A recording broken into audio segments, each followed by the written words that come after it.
મંદિર હોય, એ વીરપુરનું મંદિર હોય, એ ડીસાનું મંદિર હોય, અને વિશ્વમાં પણ કે આપણે રામચંદ્ર ભગવાન અયોધ્યામાં બિરાજ્યા છે ને, ત્યાં પણ અમારા વીરપુર જલા બાપાનો થાળ ધરાય છે. આ તો વિશ્વ વિખ્યાત સંત કહેવાય.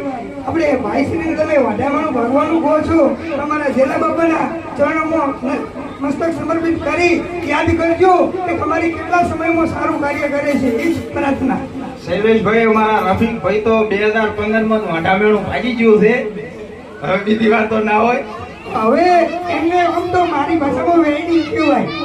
એ પણ એમના ભાગ્યમાં હશે તો ટૂંક જ સમયમાં. પણ જલારામ બાપાના મંદિરે આયા હતા એટલે એક પ્રાર્થના કરીને દાશું કે રફીકભાઈને અમારે અત્યારે પરીક્ષા અને ભણવાનું બધું ચાલુ છે, કે જલારામ બાપાને વિનંતી કરશે કે મારા રફીકભાઈને જે ધારેલું સપનું છે એ પૂરું થાય. નોકરીમાં પોલીસની પોતાને બહુ શોખ છે, પોલીસની નોકરીમાં પોતાની સફળતા મળે.